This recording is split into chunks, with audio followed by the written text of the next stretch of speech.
Hello, everybody. Welcome to episode 7 of season 1 of the Cooltific podcast. I am your host, Gabriel. Today we're going to be discussing, firstly, general topics, and then we're going to move into the big subject of video games. So, let's start with general topics. Today I've just been working on editing things for my podcast. I've just been, I guess you could say, like, just working on the graphics, the graphic, or whatever you want to call it. I decided to record a video game today and using the Xbox Game Bar, and I'm going to use that as the background for this video. So that hopefully that will potentially be considered an improvement, but we'll see. My day's going pretty good so far. I had an energy drink about an hour ago. Probably need to drink a little bit more water, like I've said before. But I don't know. Everything's just kind of going well today. I feel pretty good. Yeah, I'm pretty excited to see where the future of this podcast goes to because, you know, I don't know. Maybe it will take off quite significantly. I don't know. Um, yeah, I'm pretty excited to be starting this podcast as consistently as I have been because yeah, I don't know, it's giving me something to do. It's giving me something to like look forward to every day, and so that's just kind of nice. Um, I've been thinking about potentially starting a journal. I haven't really gotten down to it, but the thing is that like I think maybe it would be helpful for me to just record what I want to do every day, like with the podcast and with just my goals in general, and maybe like write down my accomplishments and see like, what contributes to, my success over time. That might be something that might be kind of helpful. I would say that like, it's always important to uh, maybe like start with lists and see like maybe like a list of 10 or something, 10 things that you can uh, do or that you can, kind of think about that will allow you to, like kind of orient your future a little bit better, if that makes sense, and kind of get things squared away. so, but yeah, that's pretty exciting. I don't know. I mean, like, I would say that what's difficult about keeping a journal is like I mean you want to try your best to be as accurate as you can with the entries you're making, like be as specific as you can and put in as much detail as you can. But the thing is that like sometimes it's best to like just maybe write like a paragraph or even just two sentences. Not You don't have to necessarily put in a lot of detail into your journal in order to make it a journal. It's perfectly valid to just write a couple sentences or something into your journal. I mean that's pretty much fine. I don't see any issues with it. um I don't know.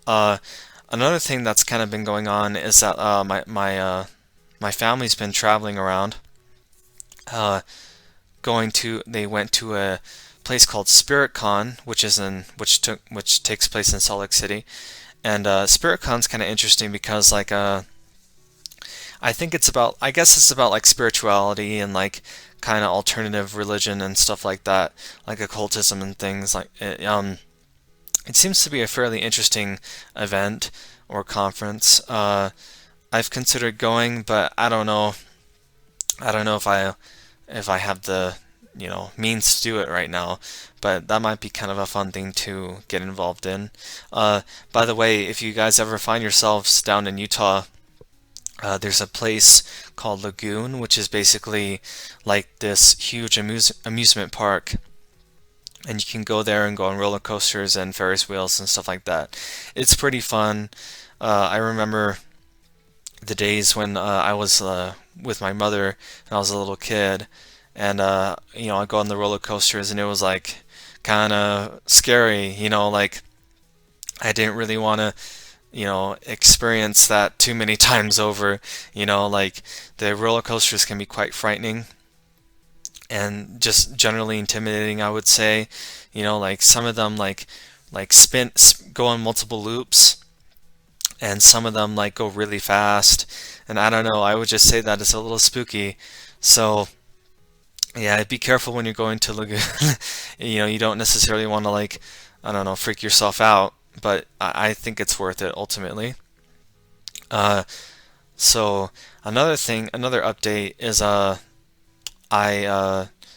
I'm thinking of potentially dieting. I don't know if I'm going to diet, but I've tried to diet in the past. Like I've tried to go on the ketogenic diet before, and I wasn't necessarily successful with it. Um, I would say that it's quite difficult to to really pull off a diet properly, because you got to know like what foods you're gonna eliminate and what foods you're gonna include into your diet, and just generally, I guess, see like uh, you know what how many carbs and how much fat, how many carbs should you consume. Should you consume like any sugar? Maybe a little bit of sugar usually, right? Should you only drink water, or maybe include flavored drinks and stuff like that? So there's a lot of kind of things that can be a little confusing in determining what you want diet wise. uh, I've considered getting into a sport like maybe tennis or soccer or something like that. Soccer is pretty fun. You go around, you kick a fucking ball. Like maybe that's exciting, I don't know. But like at least with like soccer, you can join in a fairly large team and like befriend people, and I guess like you can just, I don't know, like get some good exercise out of that too, and maybe lose a little bit of weight. That would probably be good. You can also play Texas Hold'em poker, which is apparently a sport. I mean, I don't know. I've heard people say that poker is a sport, and I don't know if it's actually a sport, but it I guess you could classify it as such. But like I don't know. I guess like there's a lot of sports that you can get involved in. Like there's American football, or just football in the U.S. You can we usually it's not really football. I mean, real football, soccer, I guess you could say, because you're actually playing with your feet. But that's, I guess that's up for debate, right? There's also like ping pong. That's pretty exciting. You can play ping pong. You can ping around a ball. I don't know. I mean, I guess that's something you could do. Uh, I don't know. I mean, sports is kind of a interesting thing when you're not too interested in them. Like when sports are not that, entrancing to you, it's kind of hard to like pick a particular sport to get involved in, because really it's kind of like none of the sports are interesting, I guess. And so, it kind of gets, you're kind of like, uh, what do I do? What do I do? Like, should I join the baseball team, or should I go play dodgeball or play soccer? It's like, I guess you gotta determine like what's going to be healthiest for you, and maybe somewhat easy. I don't know, or maybe you want it to be challenging. I don't know. Yeah, I mean, I don't know. I've been saying I don't know a lot. Sorry, but I don't know. I mean, you pretty much like when it comes to sports, like I guess it's important to just maybe pick one and stick to it. Kind of stick to your guns and just deal with it, and develop the patience to work through it. So, I mean, the thing is that like, you know, if you pick a sport like soccer, um, you pretty much have to just, roll with it. I don't know. I mean, I mean that's pretty much what you have to do, and eventually you'll get better and you'll be able to excel, hopefully. I guess we'll see where that goes. Now, on to the topic of the podcast, video games. So I've been playing video games since I was a child, a young child, and I would say that I've had a lot of fun playing video games over the years, and I definitely I would say that I was able to uh, uh, really keep how do I put it?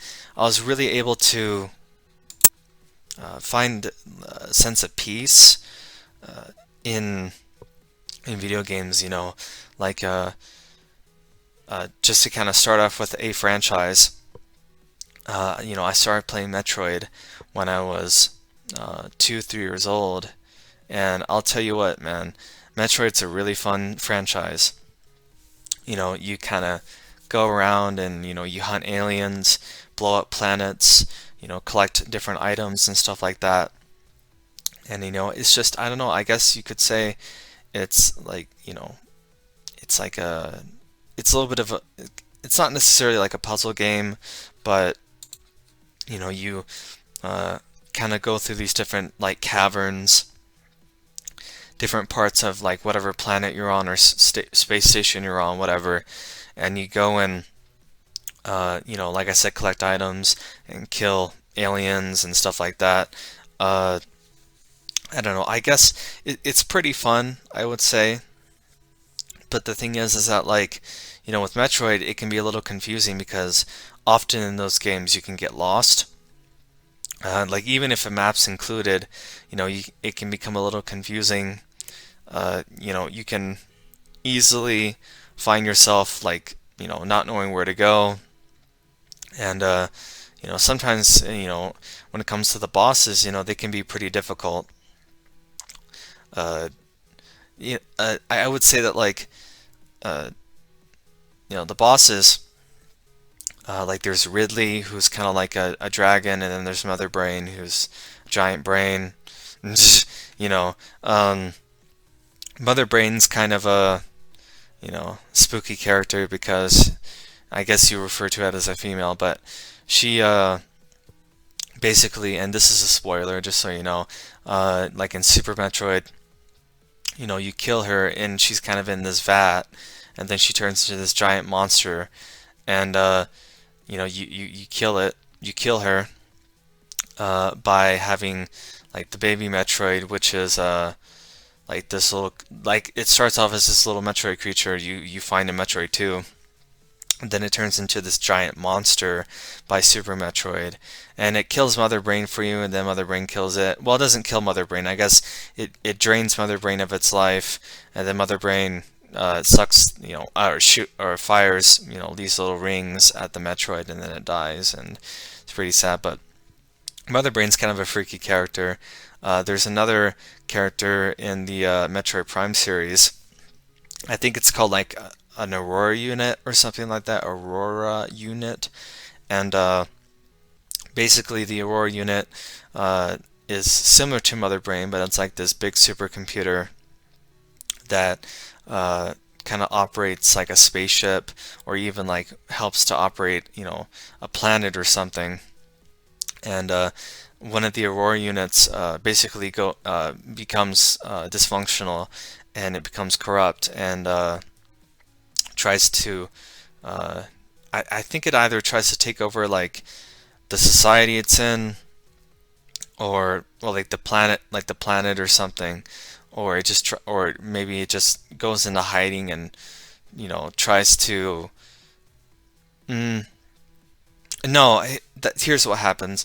So basically in the Metroid Prime series, there's this material called Phazon, and one of the Aurora units, I think this is also a spoiler, falls into the planet called Phase, and basically, or like it somehow ends up there, and it actually acts as like the core controlling unit of the planet, and it kind of leads to all the Phazon being like launched into different parts of the universe and like corrupting the planets that it lands on.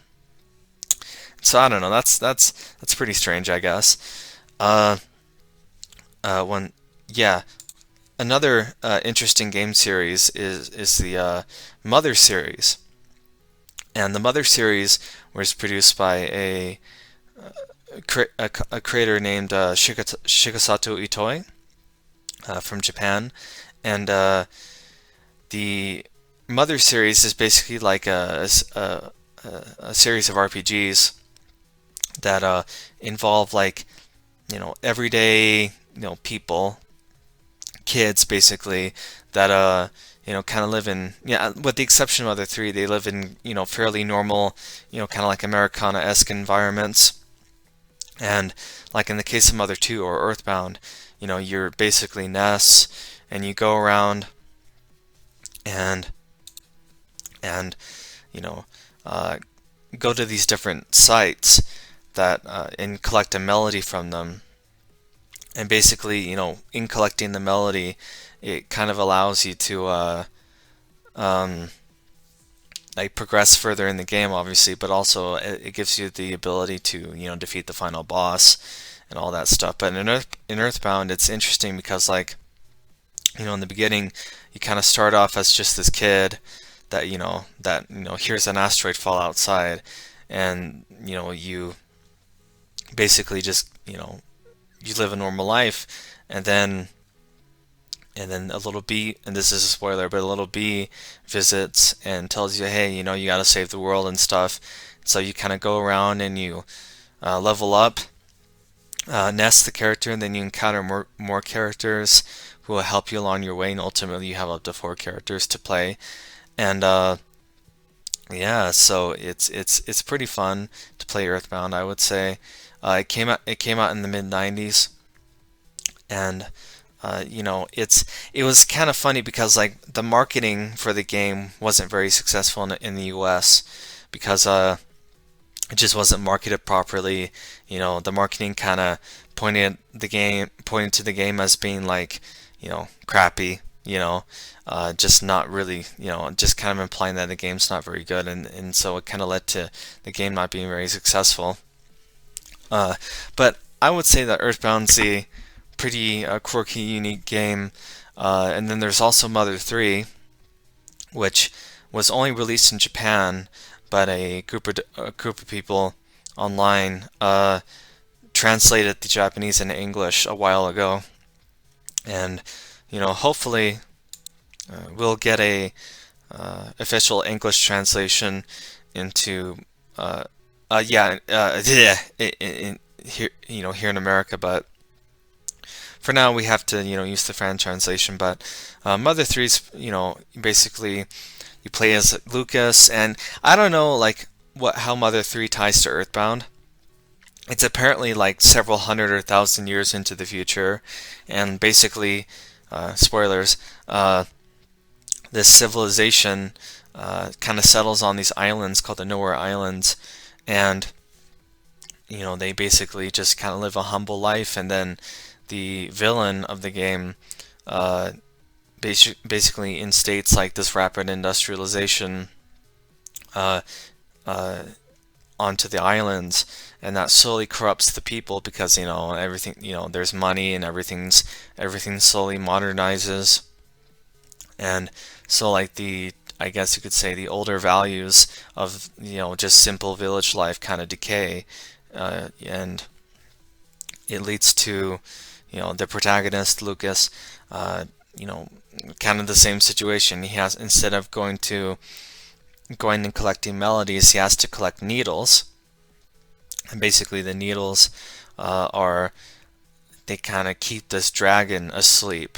And this dragon is this giant beast that lives below the islands, and when Lucas pulls the final needle, uh, the dragon awakens, and we don't really know what happens when the game ends, but basically, uh, the dragon awakens, and the world seemingly ends, but who knows if it actually ends, of course. That's kind of a little bit of a tease at the end of the game whether or not the inhabitants actually survive. But yeah, Mother 3 is pretty fun because you can't really play it. You can't really like buy buy the English translation on like a streaming service or something. The only way you can really play it is like by pirating, unfortunately. But the thing is that like, I mean, I'd highly recommend playing both Earthbound and Mother 3 because they're both great games. With Mother 1, you can actually play that. It's called Earthbound Beginnings as kind of a retitle, and it's really good. I don't think it's as good as like Earthbound and Mother 3 because it's a little bit of an older game. It came out for the NES. It's basically like an older template for Earthbound. You play as Ninten, that's the name of the character. And Ninten has a similar goal to Ness, and that is, to save the world from an alien enemy. And so, I don't know much about Mother 1, but it seems to be a pretty fun game too. Also an RPG, of course. And that kind of leads me to another video game, which I've been playing a lot, which is City of Heroes. And City of Heroes is pretty fun. Basically, with that game, you... one second. Basically, you go around in this massively multiplayer environment, and you have to level. And I think I mentioned this in another podcast, but basically you have to level up all the way to 50, and you can fight all these different enemy groups. The biggest two groups are debatably at least, the biggest two groups are Lombo, which is on the hero side, and there's also a City of Villains, of course. You can play as a hero or a villain. And City of Villains, the main enemy group is called Arachnos, and Arachnos is like kind of, I guess is a play off of, arachnids and spiders and stuff like that. Basically, they're the villain group, and in City Heroes, you can like go on missions, join task forces, start teams, stuff like that. You can even create your own custom missions. You can go to this place called the Architect Entertainment, and you can basically construct missions and fight any enemy group you want. And I don't know, the game is pretty fun. I've been into it for a long time, over 10 years, and so I know a little bit about the game, of course. One thing that I really like about the game is that I just like the way it feels. It's pretty fun to play it. The way it makes me feel is just, I don't know, it just makes me feel warm inside, I don't know, I enjoy it. So, and then on a final note, the final video game we'll be talking about for about a minute and a half is Super Mario Sunshine. Super Mario Sunshine's great. You basically play as Mario, obviously, and you have this little water pack, not a jetpack, but like this little backpack that can spray water, called Flood. And you basically just go around and you spray all this goop that kind of shows up on this little island that you happen to land on. And basically you just go through the game and collect stars slash also known as shine sprites, and you just you go into these different parts of the island and pretty much just fight Bowser, all that stuff. So I don't know. I would say that Sunshine's pretty fun too. Really, the whole Mario series is enjoyable to play. I really like Super Mario World for the SNES, Super Nintendo. That's great. Like I love this. I love Super Mario World. I recommend you guys go play it, but it's one of my favorite games of all time. So, anyways, that wraps up this podcast, episode 7 of season 1. I've decided to make each season 10 episodes long instead of 7. So, we'll see how that goes. And I appreciate you guys. Sorry. I appreciate you guys for listening to the podcast. So I'll see you later.